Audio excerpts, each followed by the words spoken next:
Բարձր սիրելի հայրենակիցներ, եթերում կրկին քաղաքական խաչմերուկն է։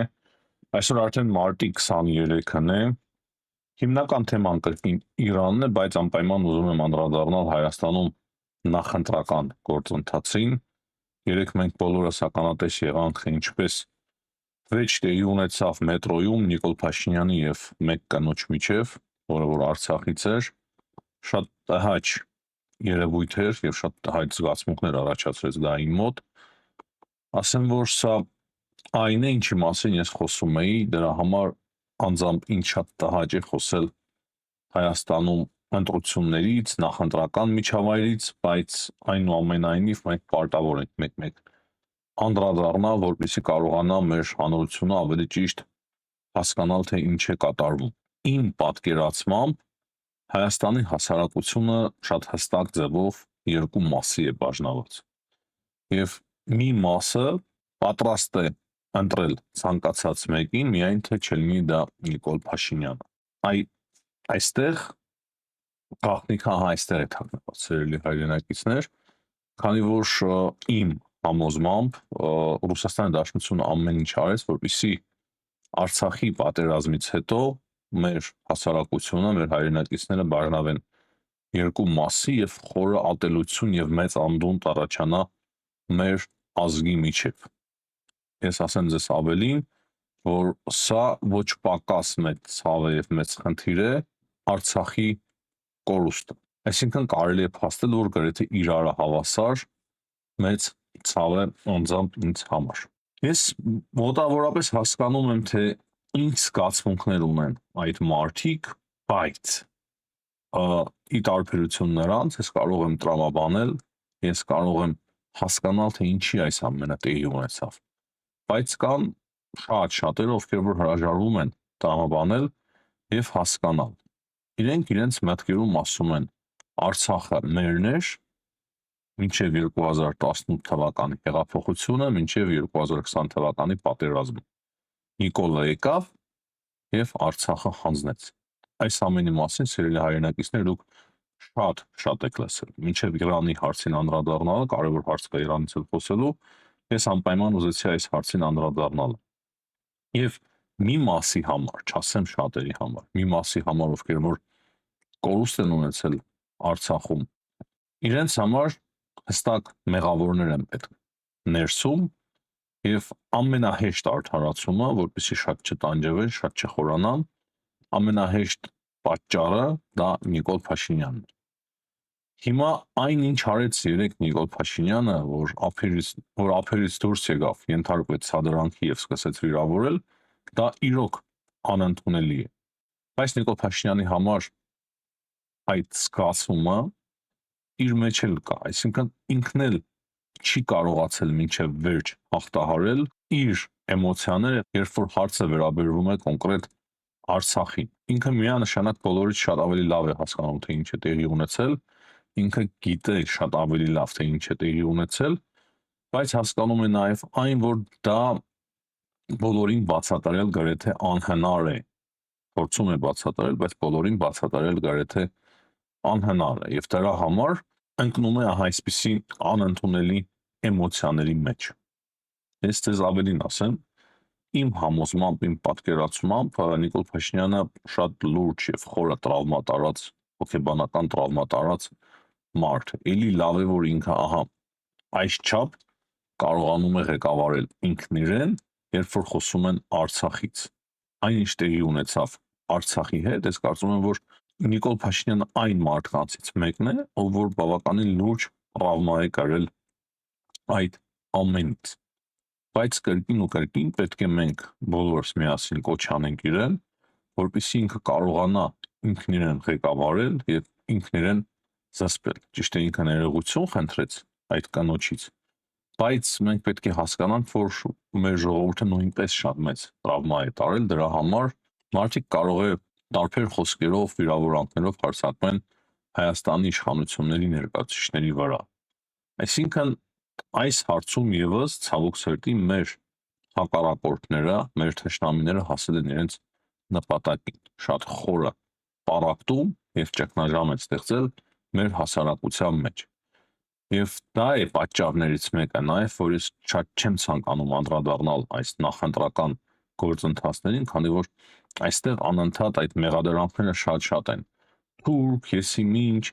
բայց մենք բոլորս շատ լավ հասկանում ենք, թե իրականում, այսինքն մեր հետևորդները ալիքի հիմնականում շատ լավ են հասկանում, թե որտեղից է այդ ամենը գալիս։ Օրինակի համար մենք նաև երեք տեսանք,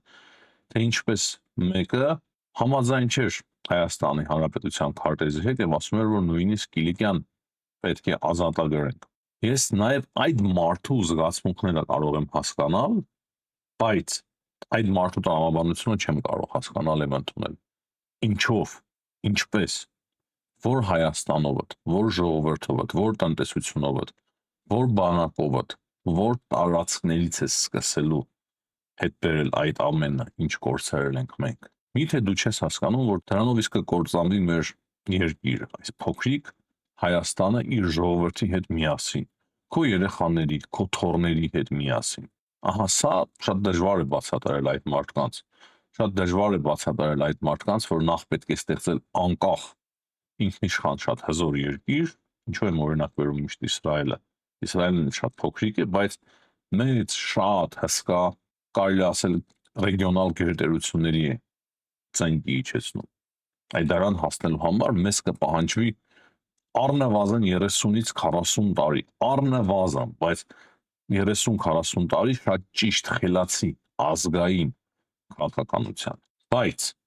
ամենակարևոր ասելիքս այն է, որ Հայաստանի իշխանությունները պետք է շատ լուրջ ձևով սթափվեն, ուշքի գան, փորձեն իրենց ղեկավարել, չընկնեն սադրանքների մեջ եւ մի փոքր իրենց ավելի լուրջ պահեն։ Կոնկրետ Նիկոլ Փաշինյանը իմ պատկերացմամբ պետք է սկսի ինքնին ավելի լուրջ պահել, ինչը ցավոք սրտի ես չեմ տեսնում։ Ցավոք սրտի ես չեմ տեսնում։ Միգուցե իրեն կողքից իր PR խորհրդականները ասում են, որ պետք է քեզ այդպես պահես, այդպիսի քայլեր անես, տարօրինակ գլխարկներով քայլես եւ այդպես շարունակ։ Բայց լավ է, որ երեք ինքը խոստովանեց, որ իր շրջապատն է խորհուրդ տվել իրեն, որ իր շրջապատն է հուշել իրեն, որ ինքը սխալ է թույլ տվել։ Ես կրկնեմ, կոնկրետ այս սխալի վրա չեմ ուզում կենտրոնանալ։ Ես չեմ էլ ուզում շատ քննադատել իշխանություններին, որովհետև որ մենք պարզաբանում դրանից կօգտվեն պրոռուսական ուժերը, բայց քննադատությունն էլ շատ կարևոր է իրենց համար, որպեսզի իրենք կարողանան առողջանալ։ Շատ եմ ուզում, շատ կցանկանայի լրջություն տեսնել Հայաստանի իշխանությունների մեջ, քանի որ պահը իրոք կրիտիկական է։ Ռուսաստանի Դաշնությունը շատ մեծ ահռելի գումարներ է ներդրել եւ օգտվում է մեր հասարակության մեջ գոյություն ունեցող պառակտումից։ Ճիշտ է, Հայաստանի իշխանությունների ռեյտինգը շատ ավելի մեծ է, տարբեր մանիպուլյացիաներով, տարբեր գործընթացներով եւ հիբրիդային հարձակումներով այն կարող է հասցնեն նվազագույնի, իսկ իրենց տեխնացուի հնարավորությունները փորձեն հասցնեն առավելագույնի։ Գիտեք նաեւ այն մասին երևի տեսել եք իշխանամետ տելեգրամյան ալիքներում այն տեղեկությունը, թե բազայում, ռուսական բազայում, որը որ գտնվում է Գյումրիում, հատուկ ժողով է տեղի ունեցել եւ հրահանգվել է, որպեսզի բոլորը միասին ցենտան պրոռուսական իշխանության պրոռուսական տեխնացուի օգտին, հարազատներով հանդերձ։ Եթե գիտեք այս ամենի մասին, ապա որքան ավելի պետք է լրջանակ։ Նույնիսկ Եվրամիությունն է ձեզ աջակցում, եթե սխալ քայլեր անեք, ոչ միայն դուք կկործանվեք, այլ կկործանվի անկախ ինքնիշխան Հայաստան։ Եվ մեկ կարևոր բան էլ, ցավոք սրտի ձեր պատճառով է, որ այսօր Հայաստանում նորմալ ընդդիմություն մենք չունենք։ Նորմալ հայրենասեր, ոչ Ռուսաստանից կախված ընդդիմություն, հզոր ուժեղ ընդդիմություն մենք չունենք։ Կան մի քանի որոշ չափով նորմալ կուսակցություններ, բայց բոլորս են հասկանում ենք, որ դրանք ձայն չեն կարող հավաքել։ Եվ դա նաև իմ համոզմամբ ձեր պատճառով է։ Ձեզ հարմար էին Քոչարյանները, Սերժ Սարգսյանները, որպեսզի միշտ կարողանաք վերընտրվել, բայց ահա այդ դրա պատճառով մենք այսօր հասել ենք շատ ավելի դժվար վիճակի, երբ որ այս ընտրություններով կանխորոշվելու է Հայաստանի ապագան։ Իսկ դուք կարող եք անել այնպես, որ այդպես չլիներ։ Հիմա սիրելի հայրենակիցներ, թույլ տվեք անցնել այն ամենին, ինչ տեղի է ունենում Իրանում։ Իրանի շուրջ հիմա ամենակարևոր հարցը այն է, որ Դոնալդ Թրամփը սպառնացել է Իրանին ոչնչացնել Իրանի էլեկտրակայանները, այսինքն Իրանը զրկել էլեկտրականությունից։ Արդեն 24 ժամ անցել է, նա 48 ժամ տվել էր Իրանին, եւ հիմա նոր հայտարարությամբ է հանդես եկել Դոնալդ Թրամփը, որին որ հետևել են գործողություններ։ Դոնալդ Թրամփը ասել է՝ դուք շուտով կիմանաք, թե ինչ է լինելու իրանական էլեկտրակայանների վերջնագրի հետ։ Արդյունքը շատ լավ կլինի, նա ասել է, որ Իրանը լիովին կոչնչանա եւ դա հիանալի կլինի։ Նախ այս հիմար հայտարարությունը իրոք շատ դժվար է մեկնաբանել, քանի որ Իրանը լիովին կոչնչացվի եւ դա հիանալի կլինի։ Սա Ամերիկայի Միացյալ Նահանգների նախագահին վահել հայտարարություն չէ։ Բայց Դոնալդ Թրամփը արել է այդպիսի հայտարարություն։ Օրինակի համար Վլադիմիր Պուտինը, ով որ անընդհատ ոչնչացնում է Ուկրաինայի էլեկտրական համակարգը, նման հայտարարություններով հանդես չի գալիս։ Սա շատ վատ է, որ Դոնալդ Թրամփը, Ամերիկայի Միացյալ Նահանգների նախագահան, նման հայտարարություններով է հանդես գալիս։ Այստեղ իրենց խնդիրն է եւ իրենց պատերազմն է։ Կարևոր է այստեղ նշել, որ դրանից հետո մենք ստացանք տեղեկություն, որ այս պահի դրությամբ շատ լուրջ հարձակում է տեղի ունենում Իրանի էներգետիկ համակարգի նկատմամբ։ Այս տեղեկությունը տարածվում է Telegram-յան ալիքներով եւ դժվար է դերևս ճշտել դրա իսկությունը։ Միջայլոց երեկ կային տեղեկություններ, որոնց մասին մենք խոսեցինք, թե Իսրայելում կա 20 զոհ, դա եւս Telegram-յան ալիքներով էր տարածվել, բայց այս պահի դրությամբ իսրայելական կողմը չի հաստատում, որ 20 զոհ են երեք իրենք ունեցել Իրանի հարվածների արդյունքում։ Շատ ու շատ վիրավորներ կան, հարյուրավոր վիրավորներ, բայց զոհերի մասին իսրայելական մամուլը ոչինչ չի ասում։ Այսինքն մենք եւս մեկ-մեկ ստիպված ենք լինում խոսել այն տեղեկություններից, որոնք որ տարածվում են Telegram-յան ալիքները, քանի որ լրատվամիջոցները շատ ավելի դանդաղ են, եթե հենվենք լրատվամիջոցների միայն լրատվամիջոցների վրա, ապա մեկ օր անց պետք է անենք մեր հաղորդումները կամ մեկ օր ուշացումով, այսինքն մենք խոսում ենք հիմնականում այն մասին, ինչը ժամեր կամ նույնիսկ մեկ օր անց նոր են խոսում միջազգային լրատվամիջոցները։ Դրա համար կրկին նշեմ, կա տեղեկություն, որ էներգետիկ համակարգը այս պահի դրությամբ ռմբակոծվում է Իրանի, բայց դեռևս հաստատումը չկա։ Երեք իրանական մի հրգործակալությունը կրկին անգամ զգուշացրել էր, որ եթե հարված հասցնի Իրանի էներգետիկ համակարգին, ապա ամբողջ տարածաշրջանը կխորանա, կխորտակվի քաոսի մեջ, մթի քաոսի մեջ։ Այսինքն ամբողջ տարածաշրջանը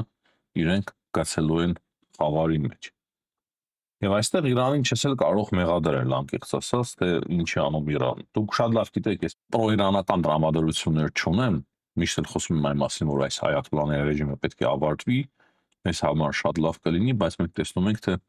ինչ ձև է ստանում այս պատերազմը, շատ տհաճ, շատ դաժան ձև է, ավելի ու ավելի դաժան ձև է ստանում այս պատերազմը, որը որ միանշանակ արդեն մեծ վնասներ կարող է հասցնել մեզ։ Այսինքն արդեն ոչինչ չի խանգարելու Իրանին, որպեսզի նա ինչ որ հարցերում զսպվածություն ցուցաբերի։ Իրանական լրատվամիջոցները երեք հաղորդել են այն մասին, որ կարողացել են հետախուզական անօդաչուհարչող սարք խոցել, ինչպես նաև կործանիչ են կարողացել խոցել Հորմուզի նեղուցի մոտակայքում։ Իհարկե Ամերիկայի Միացյալ Նահանգները հերքել է, որ Իրանին հաջողվել է խոցել F-15 կործանիչ։ Իրանը ցավոք սրտի շարունակում է իր հարձակումները մերձավոր արևելքի երկրների վրա, Պարսից ծոցի երկրների վրա։ Երեկ էլ Իրանը հարձակվել է Բախրեյնի նավթամշակման մեծ գործարանի վրա, իմիջիայլոց Ուկրաինան շատ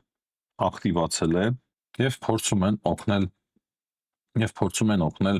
խոցել այդ անօդաչու սարքերը, ինչպես նաև հրթիռները։ Բայց կարևոր է այստեղ նշել, որ Հունաստանը նույնպես հասել է օգնության Սաուդյան Արաբիային եւ երեք կարողացել է երկու հրթիռ խոցել, Հունաստանը կարողացել է երկու հրթիռ խոցել իր Patriot համակարգերի միջոցով։ Այսինքն Հունաստանը եւս հաստատում է, որ ինքը միանում է պաշտպանելու Սաուդյան Արաբիայի օդը, այսինքն հետաքրքիր փոփոխություններ են անընդհատ տեղի ունենում պատերազմում եւ ավելի ու ավելի շատ երկրներ Նաև եվրոպական երկրները ներգրավում են այս պատերազմի մեջ, այսպես թե այնպես։ Նաև Հորմուզի նեղուցի մասով կան տեղեկություններ, այսինքն եվրոպական երկրները ավելի շատ ու ավելի լուրջ են սկսել մտածել այն մասին, թե ինչպես են բացելու Հորմուզի նեղուցը։ Հրաժարվում էին այդ քայլին դիմել, բայց արդեն սկսել են բավականին լուրջ ձևով մտածել այդ ուղղությամբ։ Միջայլոց Իրանը չի կարողացել կրկնել իր երեկվա հաջողությունը։ Մենք խոսել ենք, թե ինչպես Դեմոնին եւ Արարատ քաղաքներին հասցրեց հարված Իրանը եւ կան հարյուրավոր վիրավորներ, մեծ փլուզումներ եւ այսօրվա հարձակումը Իրանի կարողացել է Իսրայելի հակաօդային պաշտպանությունը կարողացել է շատ հաջողությամբ որսալ նույնիսկ հերթիներից մեկը Իսրայելը կարողացել է որսալ օդի վերին մթնոլորտային շերտում։ Մնացածի մասով մեծ հաշվով շատ բան չունենք խոսելու, տեղեկություն կա, որ Գերմանիայի կանցլեր Ֆրիդրիխ Մերցը 3 հեռախոսազրույց է ունեցել Դոնալդ Թրամփի հետ։ Նրանք քննարկել են Իրանին, Իսրայելին եւ Ուկրաինային վերաբերող հարցեր եւ կողմերը պայմանավորվել են մշտական կապի մեջ մնալ։ Մարկ Ռյուտեն բավականին լուրջ ծևի քննադատելուց հետո Դոնալդ Թրամփին օրեր առաջ գիտեք ՆԱՏՕ-ի գլխավոր քարտուղարը երեք շատ հետաքրքիր հայտարարություն է արել ուղիղ եթերում։ Նա ասել է, որ Թրամփը այս ամենը անում է, այսինքն Իրանի դեմ պատերազմը, որպեսզի աշխարհը շատ ավելի անվտանգ դառնա։ Այսքան հիմնականում սիրելի հայրենակիցներ, հաջողություն եմ աղթում բոլորին, ցտեսություն կհանդիպենք։